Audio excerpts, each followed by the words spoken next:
para todos. Muchas gracias por conectarse a este espacio. Agradecemos nuevamente y nos ofrecemos disculpas por el problemita que tuvimos de conexión con el LinkedIn. Pero entonces, bueno, dándoles las gracias nuevamente a ustedes por estar con nosotros en este espacio.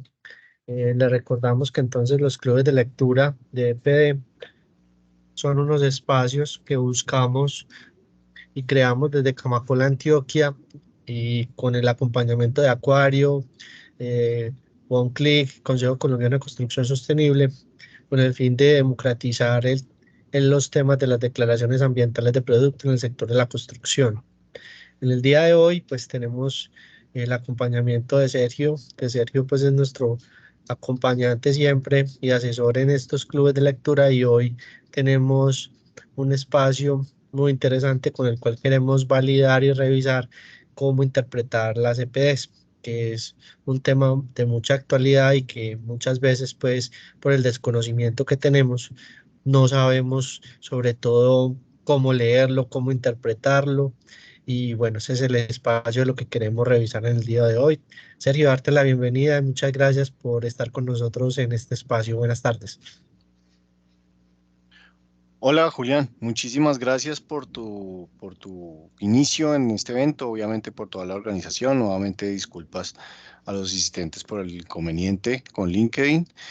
Esta es nuestra, si por favor me corriges Julián en caso de que yo esté mal, creo que es nuestra sexta sesión del club de lectura. A ver, lo reviso rápidamente, sí, efectivamente Correcto. la sexta versión, donde hemos abordado ya una gran cantidad de temas, como tú decías, para democratizar el acceso de las EPS, especialmente en el sector de la construcción, ya que nos interesa muchísimo. Y bueno, Julián, de nuevo, gracias por tu gestión y tú dirás entonces eh, en qué momento comenzamos en forma. Listo, Sergio, no, empecemos de una vez entonces. Si quieres, y puedes compartir pantalla dentro del enlace que teníamos del ejercicio de compartir, teníamos dos EPDs, ¿cierto? Que nos enviaste como referencia para el club de lectura, una asociada a SESCO y la otra que estaba en inglés. Entonces, bueno, el tema con esto lo veíamos en las sesiones anteriores. Obviamente la información que tiene una EPD pues es muy valiosa, pero requiere también de un análisis técnico y de una revisión conforme a una estructura que tienen estos documentos, ¿cierto? Entonces, dependiendo obviamente, teniendo un contexto de unas sesiones pasadas que lo vimos, que cuáles son los tipos de EPDs, normalmente las que tienen mayor estandarización o validación son las tipo 3, ¿cierto? Entonces, esas son las que vamos a ver el día de hoy, con el objetivo de que con el apoyo de Sergio podamos conocer un poco más. Sergio, que tú nos muestres primero que todo, como rápidamente, en qué información contienen esas EPDs, o qué información básica tiene una EPD, y sobre todo dónde poderlas consultar. Vamos empezando por ahí como para que nos vamos metiendo en el tema, y también vamos validando sobre todo qué información se puede revisar en estas, dependiendo obviamente del tipo de proveedor, ¿cierto? Y del tipo de información donde estamos consultando la información.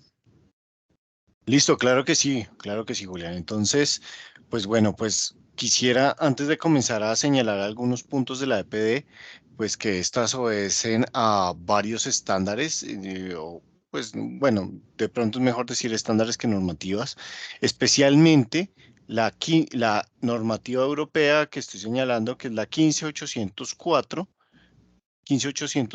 y la ISO 21930. Esas dos normativas se refieren a cómo Casi son muy similares estas dos que acabo de mencionar, solamente que una viene desde la ISO, que es la entidad internacional de normalización, y de la otra desde una entidad de normalización, pero esta vez digamos que tiene un ámbito mucho más segmentado en Europa. Lo que pasa es que estas N ha tenido, digamos que han tenido un campo de aplicabilidad muy amplio a nivel internacional. Y la 14025 pues se refiere ya al ámbito un poco más general, amplio de las ecoetiquetas tipo 3 que tú estabas mencionando. Otra cosa de decir estas dos normas, de estos dos estándares, es que ahí mencionan que en sí mismas constituyen las reglas de categoría de producto básicas para declaraciones ambientales de producto en la construcción. Así que todo lo que tenga que ver con construcción, incluso están sirviendo hoy en día como base para otras industrias, no necesariamente relacionadas con la construcción, pero digamos que la forma del desarrollo de una EPD debe obedecer a estos estándares, no importa si se está haciendo desde otra industria. Entonces, vamos a ver en términos generales. Voy a empezar con la de OneClick, desarrollada con la herramienta de preverificación OneClick, porque digamos que es la más, es un poco más sintética, va más al punto, y ahorita pues vamos a movernos a ver la que está en español, que vamos a ver que es un poco más extensa.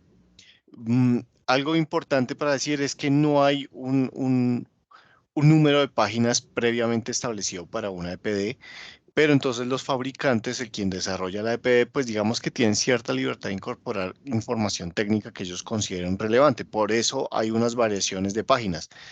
En el caso de las de OneClick, a mí me gusta que digamos que va muy al punto, va muy específicamente a lo que está pidiendo precisamente la 15804 y la 21930. Es decir, que no aplica más textos de pronto que no están siendo solicitados. Entonces, vamos a ver primero que hay una página de portada. Esta página de portada, además de mencionar cuáles son los principales estándares que están siguiendo, que fue lo que ya estábamos viendo, pues también es obligatorio que incorpore los logos, en este caso del fabricante, que es Scan Underlay. Scan Underlay es una fabricante de materiales de impermeabilización en Inglaterra. Y aquí están los logos de los programas operadores en los que, digamos, en los que se está publicando esta declaración. Y hay dos, digamos que esto es muy bueno decirlo porque no necesariamente es uno como lo solemos creer. En este caso, el APD System, que es el logo de la izquierda, que es el programa operador, digamos, uno de los con más fama a nivel mundial. Pero también está el AP DMARC, que es algo así como el programa operador en Dinamarca, que se usa mucho en Dinamarca, Noruega y Suecia. Y pues digamos que ellos también comparten muchas de los requisitos de las reglas de categoría de producto. Entonces, por eso cuando estoy cumpliendo algunas cosas del API System, pues me sirve para el API DMARC o al contrario. Ah, ¿Qué más vamos a ver importante pues es importante que haya una imagen que nos dé una idea de cuál es el producto que se está declarando, y también pues por aquí sale el nombre del programa operador. Está nuevamente el APD System con su dirección de internet, su nombre, el código de registro. Esto es importantísimo. Todas las declaraciones ambientales de producto tienen un número de registro, no importa el programa operador. Ellos siempre tienen casi es como su número de folder, por decirlo así, o número de identificación, y digamos, no se puede repetir con otra declaración ambiental de producto. Y bueno, sale también la fecha en que está siendo publicada. Recordemos que una declaración tiene un ámbito de aplicabilidad o de validez de 5 años. Así que siempre esta fecha de publicación, que es cuando ya ha pasado por todo el proceso y también el verificador le da el visto bueno para que sea publicada. Entonces es publicada, y esta fecha, pues ustedes ven que coincide casi que con los 5 años exactos de tiempo de validación que nos da justamente la 14095 y la 21930.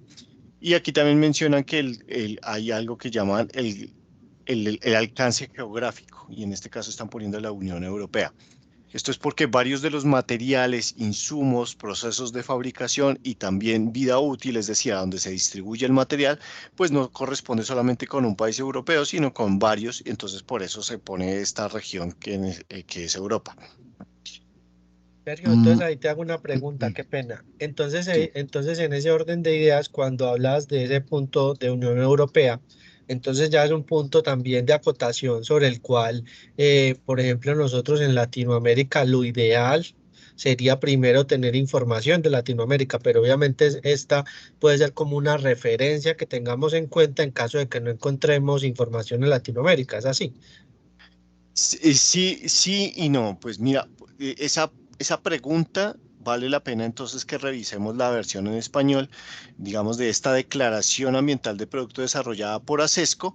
El producto es Metaldec G40 y G50, pues para los que saben de productos de acero, pues ASESCO es uno de los fabricantes más importantes. Y nuevamente, aquí está, si se dan cuenta, aquí está en español lo que veíamos de que está conforme con la 14025 y la 15804. Pero entonces vamos a revisar lo que tú estás preguntando. Bueno, en este caso el ámbito geográfico no está acá. No está en la portada, pero sí es obligatorio que esté. Así que si revisamos más adelante en esta declaración, pensé que iba a estar en la portada para que lo viéramos fácilmente. Espérate a ver si pongo con buscador geográfico, a ver si me lo encuentra. Ah, sí, mira, alcance geográfico. Colombia, Latinoamérica. Entonces, ¿qué estamos diciendo acá? Básicamente lo que la EPD está diciendo, hey, todos los insumos, procesos de fabricación que se están declarando en esta EPD corresponden a Colombia, bueno, específicamente a Colombia, es decir, que el producto, todos sus insumos, toda la materia prima del proceso de fabricación y también donde se está consumiendo el producto, es decir, sus compradores potenciales, todos están ubicados en Colombia. En el otro caso, están diciendo que si bien se está fabricando en un país europeo, de pronto no se está limitando solamente a que sus usuarios sean de ese país, en este caso Inglaterra, sino que hay compradores de Francia, o no sé, de Alemania, y que también parte de sus insumos para fabricar este material corresponden a otros países europeos que llegan a Inglaterra y ahí es donde se fabrica. Entonces ahí es donde apunta esa referencia del ámbito geográfico. No,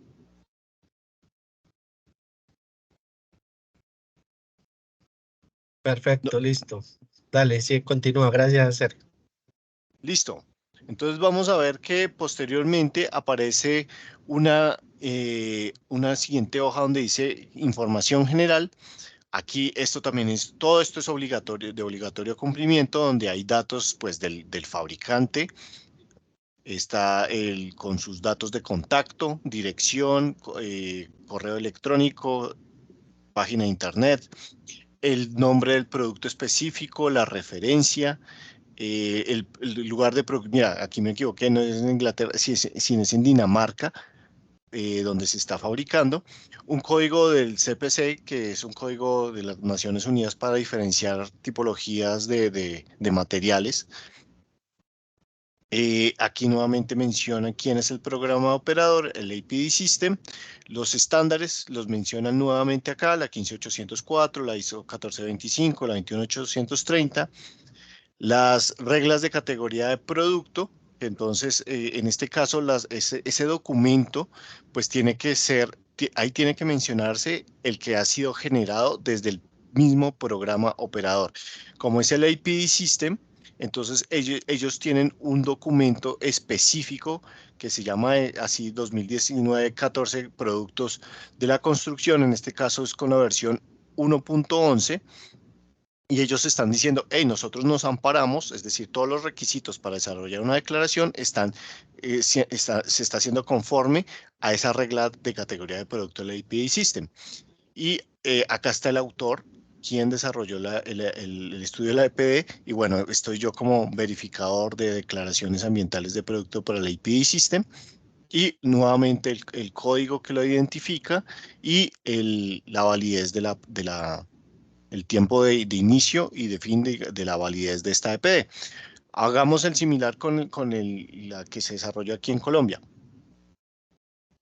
Si te das cuenta, entonces aquí, digamos, aparece la misma información, pero con una diagramación diferente. Entonces vamos a ver la tabla que nos habla de cuál es el programa operador, la dirección del programa operador, que está, sigue, mira, sí, aquí son las mismas que vimos anteriormente, las reglas de categoría de producto de la IPI System, la versión 1.11, que, digamos, vale la pena mencionar que hoy en día esta ya no es válida. Hoy tenemos una nueva versión, tenemos dos nuevas versiones posteriores, la 1.2 y la 1.3. ¿Quién desarrolló esa regla de categoría de producto? Que en este caso es una chilena, Claudia Peña.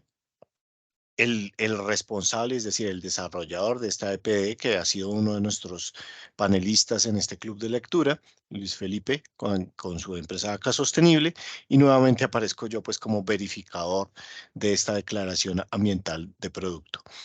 Am, Algo importante que vale la pena mencionar y es que cuando se hacen en español es obligatorio desarrollar un resumen ejecutivo en inglés. Por eso vemos que toda está escrita en español, pero solamente esta parte, pues, pues tiene un resumen muy genérico, muy puntual en idioma inglés. Lo que pasa es que también el proceso de verificación tiene que hacerse en ese idioma. Y bueno, vamos a regresarnos nuevamente a la de One Click.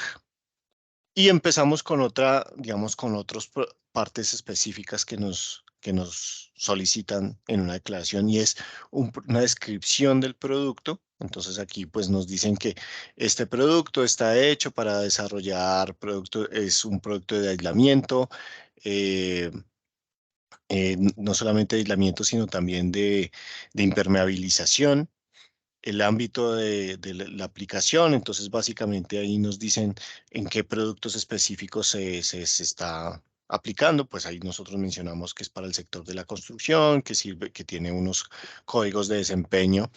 Que de hecho son mencionados acá, dice estándares del producto o los estándares que sigue el producto. Entonces aquí menciona otras ISO y normativas europeas que el producto está siguiendo para tener, para cumplir con la funcionalidad técnica que se le exige, ¿no? Entonces, por eso vemos en estándares que no tienen que ver con ACB, pero sí, digamos, con la fabricación específica de este tipo de materiales. Entonces, aquí habla de ámbito acústico, térmico y de desempeño térmico nuevamente, que son estos estándares.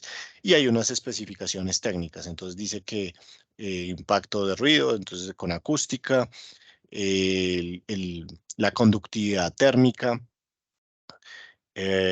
Digamos, esos son algunos que podemos mencionar rápidamente y haciendo la comparación con la que tenemos en español. Entonces aquí vemos información del producto, descripción del producto, mencionan pues que este es una lámina de acero con recubrimiento metálico galvanizado, características técnicas. Entonces dense cuenta que aquí como están, son dos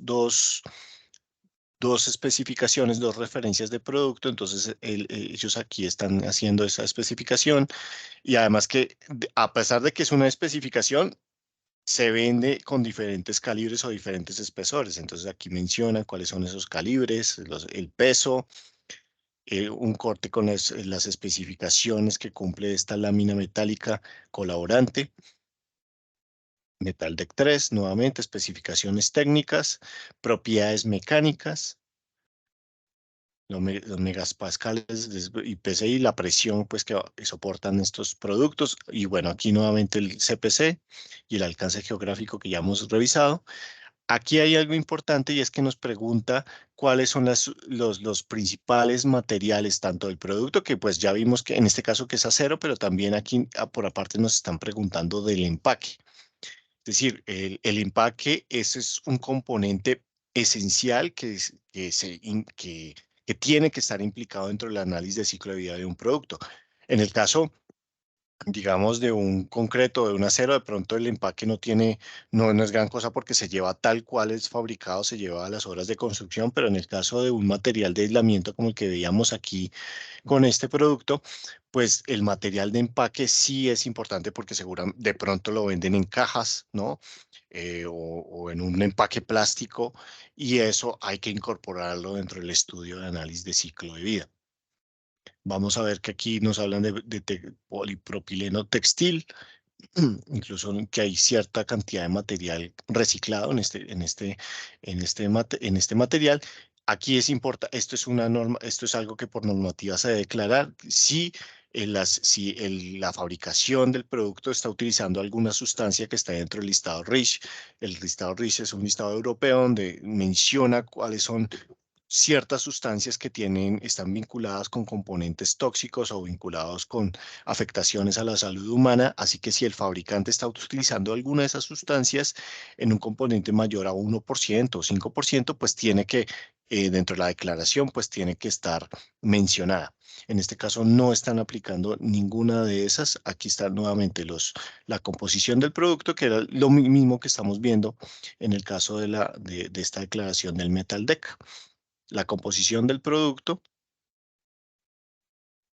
Y aquí en este caso nos están diciendo que principalmente es acero y el galvanizado adicional. Listo, ya que hemos hablado de las especificaciones técnicas y la aplicación del producto, entonces sigue digamos, información sobre el ACV. Sería esta página Product Life Cycle. Entonces aquí nos hablan de las diferentes etapas de ciclo de vida que se deben desarrollar. Aquí nos habla de la manufactura, o sea, el proceso de fabricación y empaque, va desde los códigos A1 a 3. Nos menciona cómo se ha desarrollado este producto de aislamiento.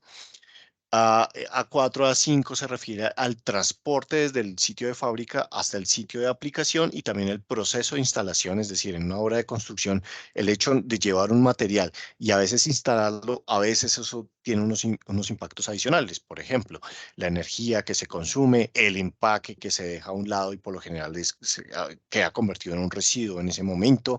A veces dependiendo, puede requerirse diésel para una maquinaria especial que instale el producto. Entonces, todo eso va registrado acá, eh, va descrito. Luego está la fase de uso y mantenimiento, que es de V1 a 7. Aquí es importante decir que este producto, ahí lo está declarando, no cubre esas etapas de ciclo de vida de uso y mantenimiento. Y luego tenemos las de final de vida, que son denominadas con los códigos C1 a C4, donde mencionan qué pasa con esos productos una vez que el edificio es demolido, ¿no? O sea, qué va a pasar con el final de vida de este producto. Entonces, este material, si tiene algún potencial de reciclaje, bueno, primero hay unas actividades de desmantelamiento, demolición, que hay que registrarlo como C1, luego el transporte de ese material hasta un sitio donde se hagan a gestionar esos residuos, que sería el C2, y en C3 registramos si hay procesos de reciclaje. A veces pasa mucho que hay un porcentaje que es reciclado y el otro que es llevado directamente al vertedero. Entonces decimos que aquí se registra que tanto porcentaje, digamos, por poner un ejemplo, 80% va a reciclaje y el 20% va al vertedero. Así que eso es C3, C4 y se registran los impactos. Ya vamos a ver que en las tablas posteriores, pues se refieren a los impactos precisamente de esos procesos.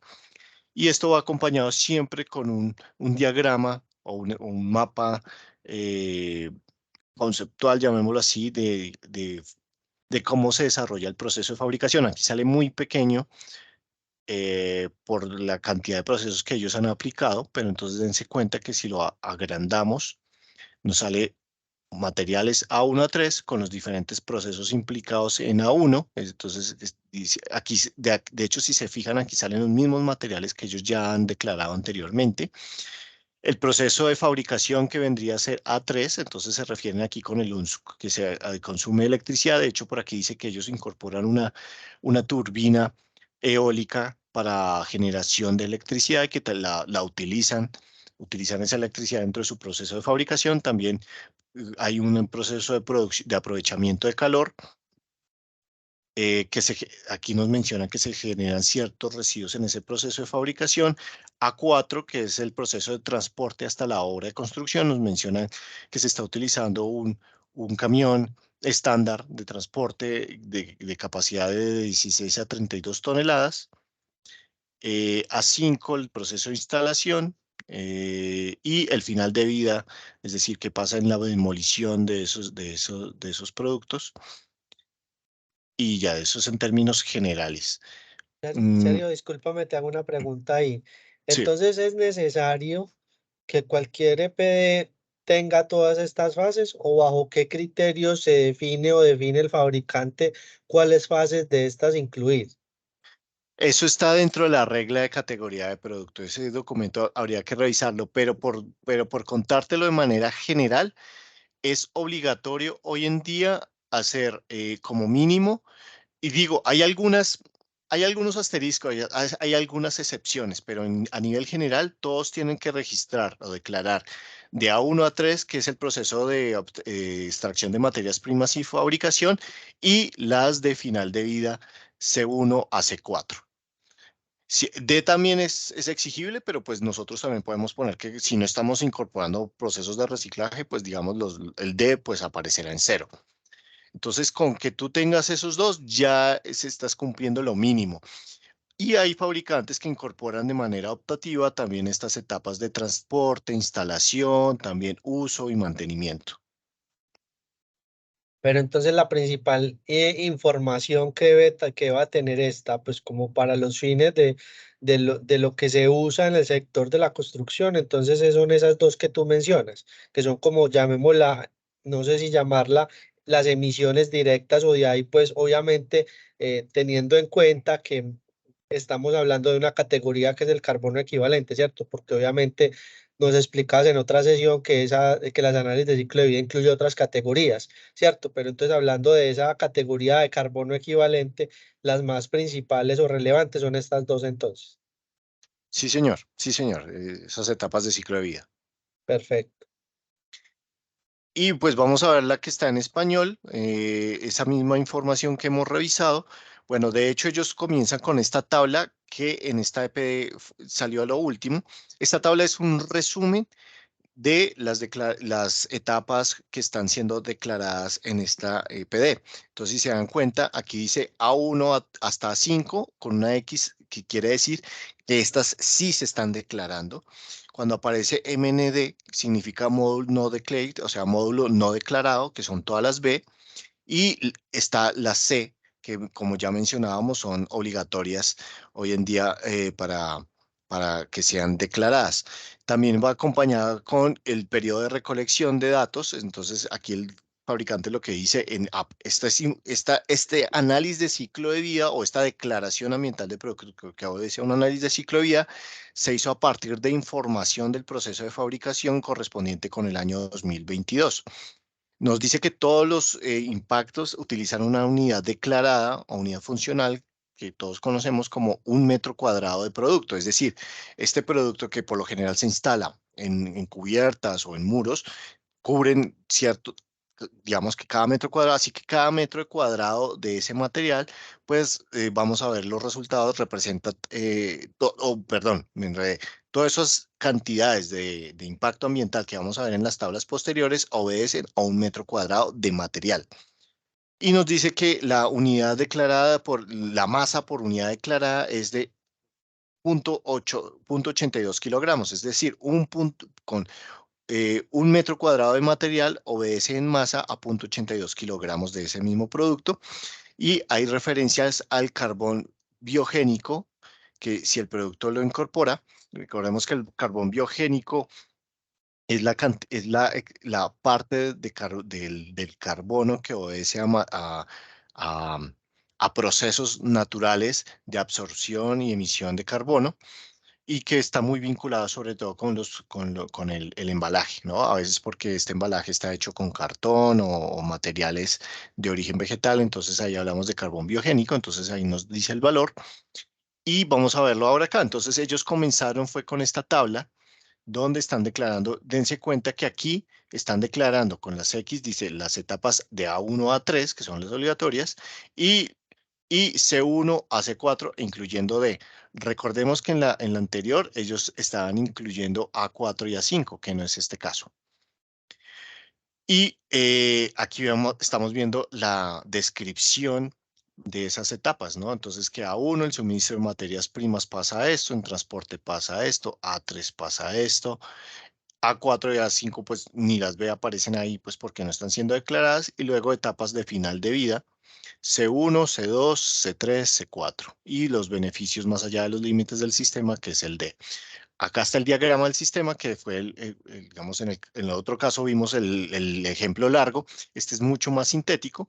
Nos hablan de A1, suministro de materias primas, transporte, A3, que está compuesto por sus procesos de fabricación de decapado, laminado, galvanizado, forma pan, y en C, pues incorpora esto, y aquí está la etapa D.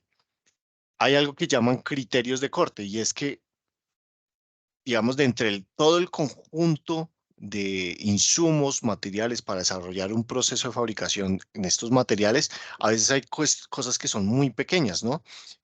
Por ejemplo, no sé, un aditivo muy pequeño. Así que si hacemos la contabilización general y lo llevamos a peso, o sea, qué tanto peso tiene ese producto, a veces hay productos que tienen digamos, un impacto mínimo en el proceso de fabricación. Entonces aquí es importante decir que los productos que están por debajo del 5% respecto al peso del producto no están siendo considerados dentro de la CAE porque son muy pequeños. Y creo que aquí está pasando exactamente lo mismo.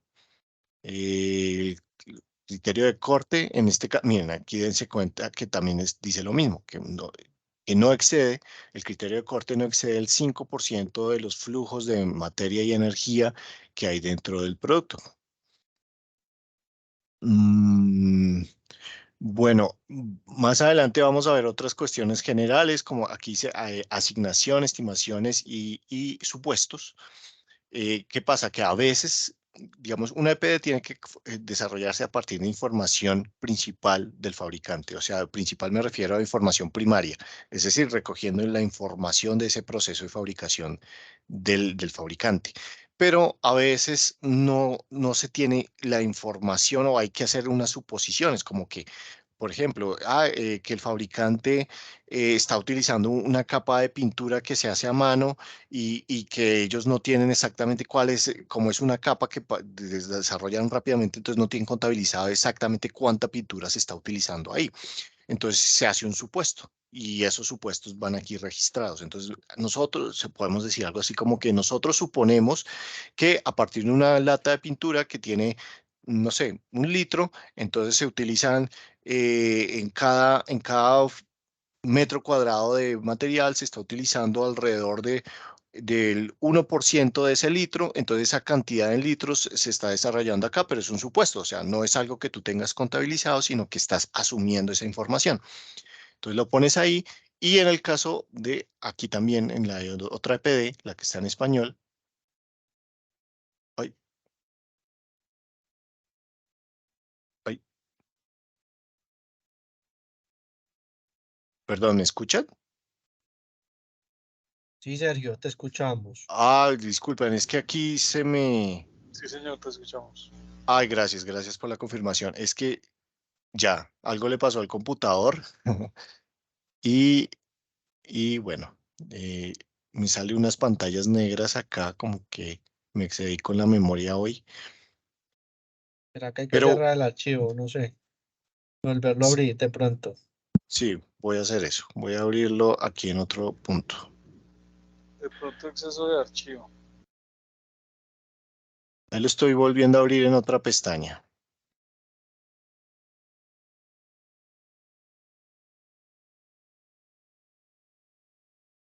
Listo. Y vamos acá. Entonces, aquí también en esta EP en español, aquí dice asignación, estimación y supuestos. Nos dice que en términos generales no hay grandes consideraciones de supuestos, pero cuando las hay, pues las mencionan acá y en qué módulos o qué etapas de ciclo de vida se están aplicando. Entonces aquí dice que en los módulos C1 y C2 se aplicó este supuesto, en C3, C4 y D se aplicó este supuesto, estas son las asignaciones realizadas también. Y listo. A mí me pasó lo mismo con esta otra. Vamos a hacer lo mismo.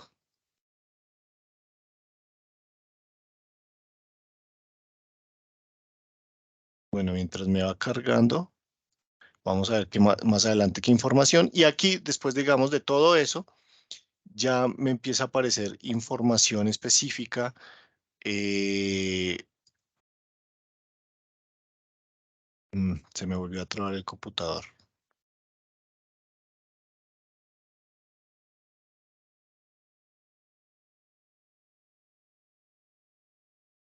Ya, listo.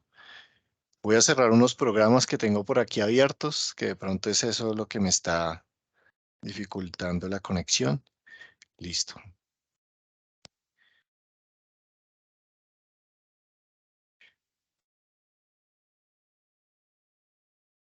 Bueno, entonces mientras me está abriendo el otro archivo, vamos a ver esto que aquí ya digamos, una de las últimas cosas que se ven en estas declaraciones ambientales es una tabla o varias tablas de resultados de impacto medioambiental.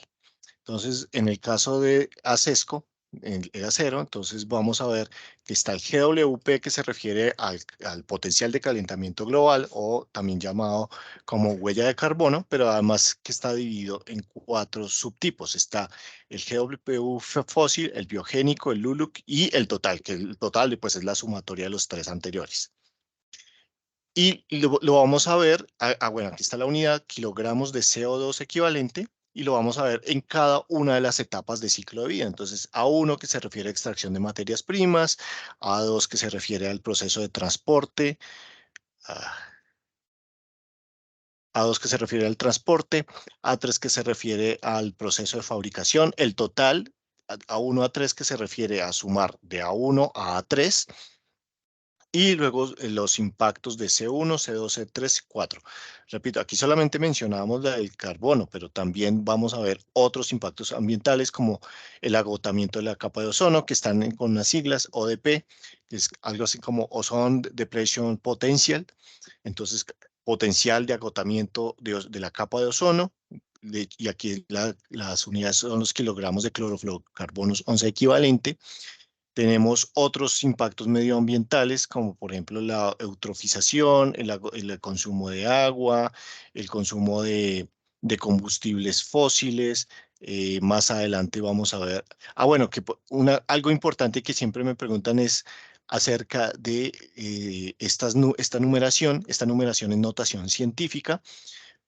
Yo sé que es más entendible para todos nosotros que salieran como números la notación decimal, que es la con la que estamos más familiarizados, pero digamos que en términos generales las declaraciones en estado durado que todas van con notación científica. Sergio, Ah, discúlpame una pregunta entonces ahí como para llevarlo un poquito al tema práctico, sobre todo en el punto de ese carbono equivalente de un material, ¿cierto? sí, Digamos que entonces, por ejemplo, yo tengo una placa de ASESCO de las que estamos mirando, ¿cierto? Que ya tiene una determinada unidad de peso. X, ¿cierto? Que ya no la dice en la misma declaración. Entonces, si yo quiero saber de esa placa, cuántas emisiones genera, ¿cierto? Entonces, yo acá puedo mirar y puedo analizar según esto varios datos, ¿cierto? Dependiendo del ciclo de vida. Si quiero analizarlo completo, entonces estoy hablando de todos los datos que me estás diciendo acá, de sumarlos, ¿correcto? Es decir, el que dice total A1 a 3, más el C1, más el C2, más el C3, más el C4, más el D, ¿correcto? correcto. Bueno, normalmente, entonces, de acuerdo a eso, de acuerdo a tu experiencia, lo ideal es que todas las declaraciones que yo quiera para que el dato de que ese material, después de tener ese dato, entonces lo multiplique por la cantidad, por ejemplo, de unidades que yo compré de ese material, ahí yo voy a tener como un estimado de cuántos son las emisiones de carbono equivalente asociadas a ese material en un ciclo de vida de un proyecto. ¿Cierto? Así es. Así es. Sí, así es, teniendo en cuenta la unidad funcional. Es decir, acuérdate que, bueno, en este caso del acero no recuerdo la unidad funcional, Creo que decía pero un metro cuadrado, creo, no era. No, o en en el el otro. aislante, sí era En en el el otro era otro, era un metro cuadrado. En este caso de acero, creo que no es un metro cuadrado, sino un kilogramo o una tonelada. ok, Ya lo vamos a ver. Funcional. Unidad funcional, una tonelada de producto. Entonces, teniendo en cuenta qué porción del producto está incorporada en una tonelada, o sea, tienes que hacer como esa regla de tres, de que cada fracción de producto que tú estés utilizando equivale a una tonelada, entonces en ese mismo sentido multiplicas por el número de toneladas que aparece en esta declaración del producto, o más bien, por por cada valor del impacto ambiental, que ya sabemos que equivale a una tonelada de producto, y eso te da pues efectivamente la huella de carbono específica de ese producto para un proyecto de construcción. perfecto. Y entonces, si yo quisiera en algún momento dado, por ejemplo, que es una de las utilidades y beneficios que trae este tipo de ejercicios, comparar, por ejemplo, este material con otro, ¿cierto? En cuanto a impactos que cumplan la misma funcionalidad desde diseño o desde la misma funcionalidad como material. Lo ideal es que tenga estas mismas alcances para yo poderlo comparar, ¿correcto? Entonces, es decir, si yo voy a mirar entonces un otro material que me cumpla, no sé, que cumpla la misma función que cumple una lámina de acceso de estas, pero entonces yo también tendría que mirar en ese otro material todas estas fases del ciclo, desde la uno hasta la D, ¿cierto? Sí, esa es una opción, o de pronto cuando, digamos, como cuando estamos hablando estamos proyectando qué va a pasar con el final de vida útil del edificio, entonces casi siempre la huella de carbono se refiere a lo que ya hay, o sea, no estamos proyectando ese final de vida útil, sino lo que ya está construido y que de pronto estamos utilizando. Entonces, lo que tú puedes hacer es una sumatoria de A1 a A3 o el total que aparece ahí, digamos, en este caso, el total de producto es 3.11 elevado a la más 3 de kilogramos de CO2 equivalentes desde A1 a 3. Entonces lo que haces es comparar ese mismo valor con otro producto, como tú decías, con una funcionalidad similar y ahí te estás dando cuenta cuál tiene más carbono respecto al otro. Y yo recomendaría hacerlo sobre todo enfocado en A1 a 3 o bueno, A4 y A5 también si los dos productos están declarando esas etapas. Si no, pues lo hacemos A1 a 3. ¿Por qué C1, C4, a C4 no? También lo podemos considerar, pero digamos que ahí hay información, digamos, que se escapa del proceso de fabricación de digamos, lo que un fabricante puede hacer. Entonces, por ejemplo, en C3 tú tienes que registrar cuáles son las tasas de reciclaje que existen actualmente en el país. O sea, un fabricante no puede poner la información que él quiera, decir, ay, yo reciclo el 100% de mi material. Entonces, claro, con esa información, pues reducirían un montón de impactos en todas las categorías de impacto. Tienen que referirse a documentación y a bibliografía actualizada donde diga que este material, en este caso el acero, cuáles son las tasas de reciclaje que se están dando en este caso en Colombia. Y si en los documentos oficiales, por ejemplo, en la Asociación del Acero Colombiano, un documento dice que la tasa de reciclaje actualmente es del 80%, entonces ese mismo porcentaje tiene que incorporarse aquí en la EPD y, como te decía, a veces son acciones que están más allá del proceso, de lo que puede hacer un fabricante, pero obviamente sí nos habla de las condiciones que hay en el mercado hoy en día respecto a esos procesos de final de vida. Perfecto. Entonces, ahí con esto que entonces tú nos das y nos das dando información, es algo clave que podemos ir viendo del beneficio de una EPD, sobre la cual, por ejemplo, un diseñador ya puede empezar a revisar y analizar desde la parte funcional en la decisión de tomar materiales, cuál, por ejemplo, de una manera práctica, desde el impacto ambiental de la huella de carbono, cómo ese material, por ejemplo, tiene mayor impacto que otro. ¿cierto? Es una de las tantas funcionalidades que tienen las EPDs. Exactamente, sí, tal como lo has descrito. Perfecto. Y bueno, pues abro la otra EPD de OneClick que estábamos revisando, donde aparece la misma información, pero pues con una diagramación diferente, ¿no? Entonces está el GWP, tanto el total, aparece primero el total, aquí vemos el total de A1 a 3. Acordémonos que estos sí están incorporando en la etapa A4 y A5. Eh, ¿Y qué más vamos a ver? Vamos a ¿Qué, ver, qué sí, significa el MN de Sergio? módulo no declarado. Ah, ok. Y en el C1 que dice como SEO o es OEO. No, eso se refiere a que pusieron esto en ceros, Ah, ok. no, sí está bien, porque ellos sí están declarando el C1, está bien, está bien. Entonces, si no hay ningún impacto asociado con el proceso de demolición o desamblaje de la construcción, entonces ellos pueden decir que es en ceros y que es lo que aparece ahí. Eh, ¿Qué más vamos a ver? Hay otros, digamos, impacto, o no necesariamente impacto, sino consumo de recursos naturales. Entonces, básicamente, si se dan cuenta, la mayoría está en unidades de energía.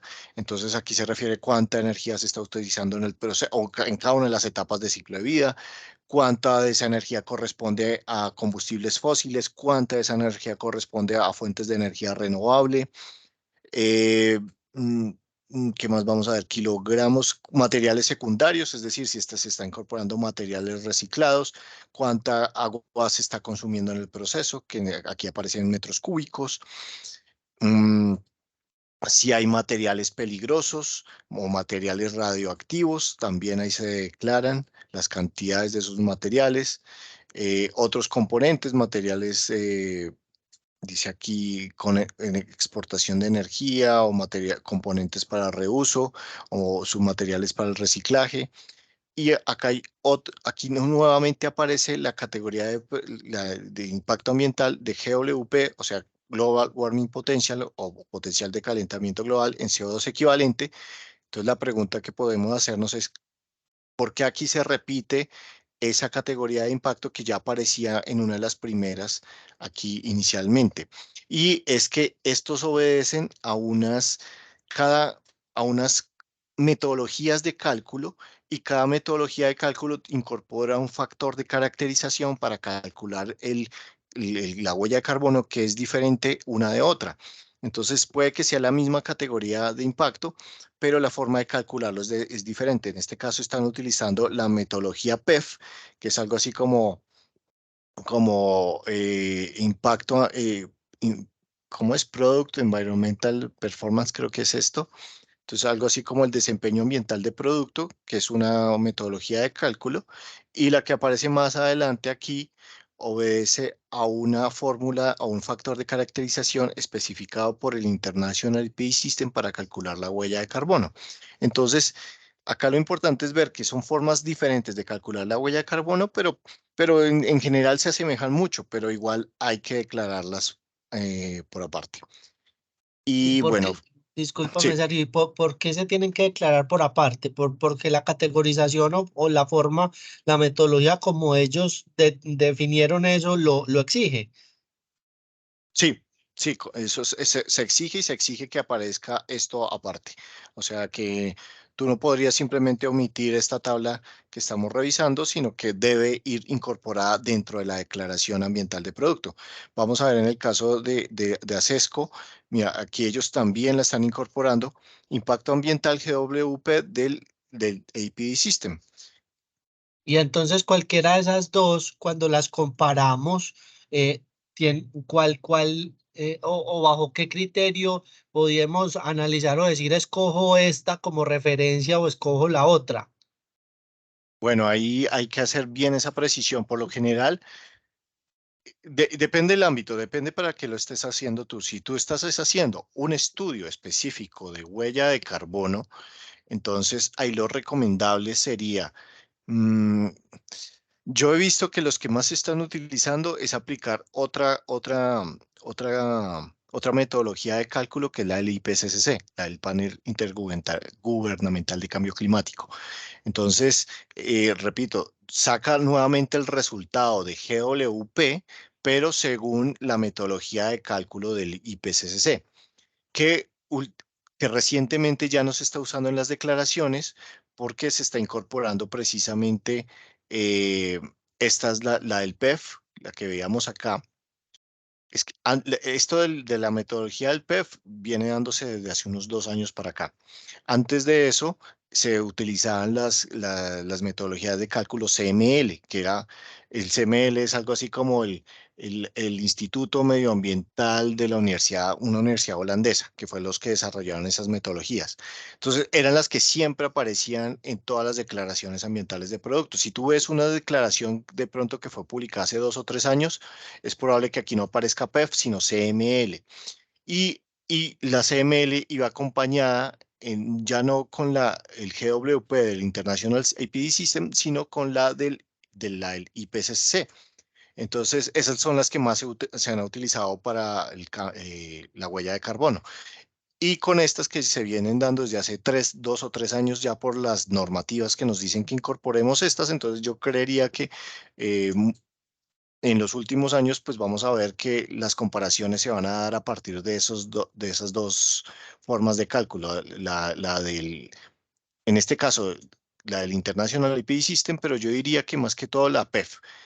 ¿Por qué digo más que todo? Porque es que International IPD System corresponde solamente con las declaraciones ambientales del producto publicadas con el APD System. Así que si yo voy a revisar otra con otro programa operador como el APD Hub o como APD Denmark, pues ya no va a aparecer esta, sino va a aparecer otra. Entonces, ahora que me lo dices, de pronto la que va a aparecer en todas las declaraciones vendría a ser la metodología PEF. Y la que acabas de mencionar del IPCC, entonces esa va a ser más común o esa todavía no. No, yo creo que esa ha sido la más común durante mucho tiempo, pero es muy probable que empiece a dejar de ser tan común porque ya no está siendo, ya no es exigible en las declaraciones ambientales de producto. ¿Por qué no es exigible? Porque los últimos estándares ya no nos mencionan que esa categoría de impacto debe estar incluida, sino que debe estar la PEF Ok, y la específica, en este caso del API System. ok, quiere decir que entonces que ya para medir el tema de productos de materiales se utilizan estos estándares y no se utiliza el IPCC. Cada vez menos se utiliza. Sí, sí, sí, sí. Correcto, listo. Y ya, pues con eso estamos terminando. En este caso, la de One Click, pues finaliza con una bibliografía, cuál es el factor de emisión utilizado para el consumo energético de electricidad y una información genérica acerca del fabricante. Hay una declaración de verificación que en este caso pues yo la tengo que firmar, y también la vamos a ver aquí en la otra declaración. Bueno, creo que esa última parte no está. Están las referencias bibliográficas y con eso termina.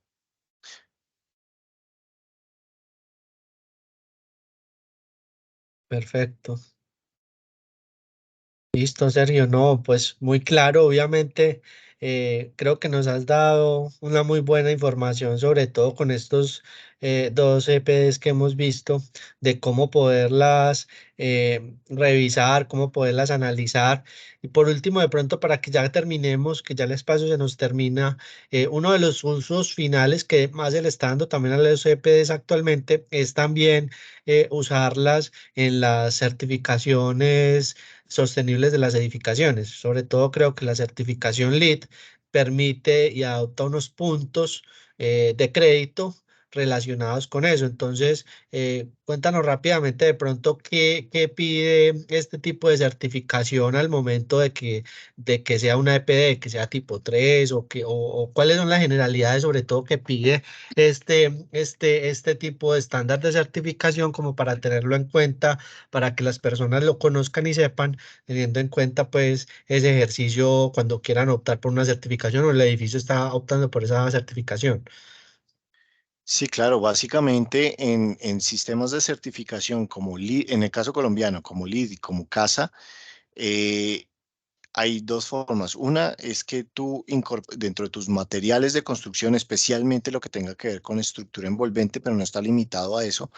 Digo especialmente porque es donde se concentran los impactos ambientales. Si tú incorporas eh, materiales cuyo fabricante tenga declaración ambiental de producto de los mismos, te dan unos créditos adicionales para eso, aproximadamente dos créditos en el caso de Elite, no recuerdo en el caso de Colombia, en el Casa Colombia. Básicamente eso. También, por otro lado, tú puedes hacer un análisis de ciclo de vida pero ya no del producto, ya no de una declaración, sino del edificio entero, y eso te genera unos puntos adicionales. En el caso de Edge, yo he tenido la oportunidad de incorporar también la información de declaraciones ambientales de producto, pero Edge no lo pide de primerazo, sino que cuando tú estás incorporando, sabes que estás incorporando un material que tiene bajo impacto ambiental, obviamente eso debería redundar en tu huella de carbono, energía que estás registrando en Edge. Así que yo lo que he hecho es incorporar la información, o sea, generar una hoja de documentación para justificar que el material que yo estoy aplicando tiene una declaración ambiental de producto que aparece con la información de huella de carbono que aparecen en las tablas, y que al compararla con la línea base que tiene Edge en su software, pues está muy por debajo. Así que yo le puedo decir a Edge, vea, yo estoy utilizando esto, me estoy amparando de una declaración ambiental de producto, así que mi huella de carbono debería ser muy por debajo de lo que aparece en su software. Entonces, eso pues te debería, si ellos te lo aprueban, o sea, si hay que justificarlo bien, pues te debe dar unos puntos adicionales. Ah, excelente, es decir, como yo alcanzar un porcentaje, llamémoslo, superior a la certificación, es decir, con esto yo puedo decir, de pronto puedo justificar a llegar a un Advance, por ejemplo. Podría ser, sí, pues habría que ver específicamente con el material y qué tanto se diferencia con la línea base que ya tiene incorporada Edge, porque yo podría demostrar una declaración ambiental de producto de mis materiales, pero si el valor no es muy diferente al que ya aparece en la base de datos de Edge, pues digamos que no va a redundar mucho digamos, en puntaje para ir hacia Edge avanzado, como tú dices. Pero sí, pero hay casos donde la diferencia, en este caso de huella de carbono, sí es muy grande. Entonces, claro, nosotros tenemos que entrar a justificar eso hasta a través de lo que llaman un Special Ruling Request, que es como una solicitud especial que se le hace a Edge. Y si nos dan más, digamos, nos podrían aumentar los puntos en disminución de huella de carbono, de pronto para irnos hacia Edge avanzado, como tú lo estás mencionando.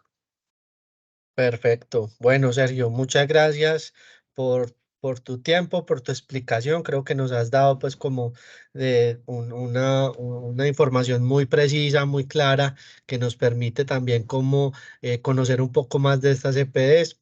Agradeciendo también a las personas que nos han acompañado. De pronto no sé si tienen alguna pregunta concreta, si no terminamos. Y bueno, invitarlos a que nos sigan en las redes, en el LinkedIn, en el grupo del Club de Lectura, para que también puedan conocer también estos temas. Walter, cuéntanos tu pregunta.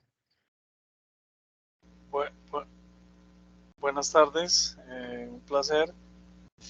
Julián y Sergio, muchísimas gracias. Muy propicio esta invitación. Estamos en consonancia. Me presento. Yo hace 2 años soy el gestor y promotor del modelo de ciudades ambientales bioclimáticas sostenibles para Colombia y Latinoamérica. Y entonces vengo apoyado con el Fondo y Banca Europea. Entonces, nuestra hoja de ruta y nuestro lineamiento está concatenado con el tema de la bioclimática y la sostenibilidad ambiental. Entonces, este documento que Sergio nos participó, que nos hizo una explicación eh, muy clara, muy concisa, quiero preguntarte y preguntarle a usted, Julián, también, en la bioclimática, la implementación de todos estos productos, eh, debo siempre a la hora de organizar la información con los diseñadores, deben tomar como hoja de ruta o lineamiento estas EPDs.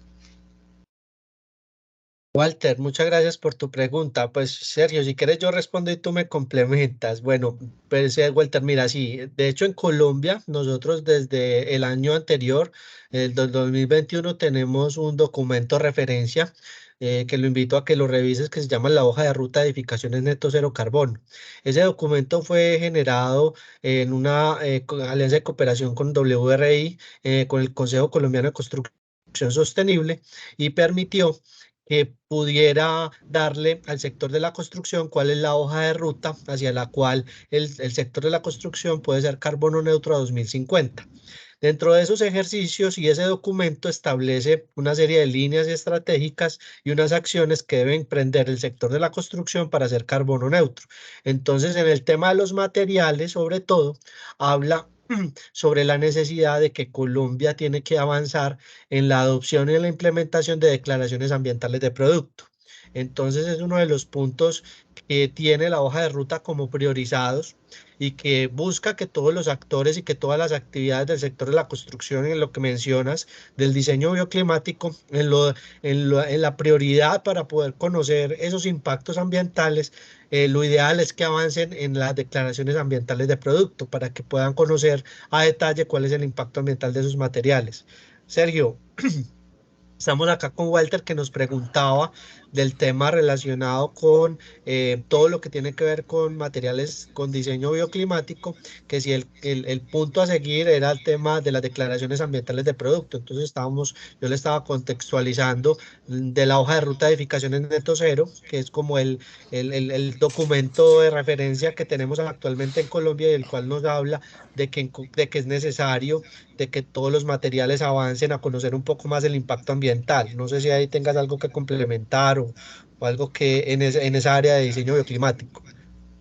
No, no, no, tú lo has dicho, tú ya, yo creo que lo has comentado.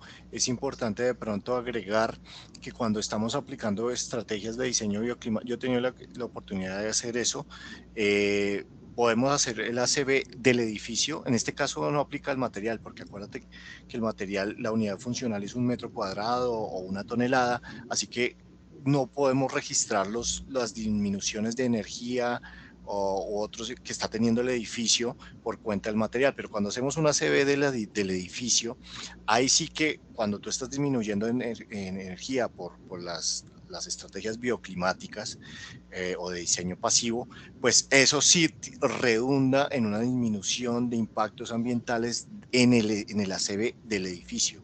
Y pues obviamente eso te ayuda a lograr certificaciones como LEED o Casa Colombia. Ok, muchas gracias. Perfecto. Bueno, entonces darles nuevamente las gracias por este espacio. Entonces vamos los invitamos a que nos sigan en las redes sociales. Ya por este año terminamos nuestros clubes de lectura, dándole las gracias a Sergio porque creo que ha sido un espacio muy enriquecedor, el cual esperamos que el año entrante podamos retomar y podamos seguir democratizando el tema de las ACVs. Los invitamos a que este espacio lo vamos a colgar en la página para que ya las demás personas que no pudieron estar de pronto puedan verlo en algún momento, puedan conocerlo y también los temas que quieren que hablemos con los expertos de este tema, poderlos tratar en posteriores clubes de lectura. Muchas gracias, Sergio, muchas gracias a todos y una feliz noche. Muchas gracias.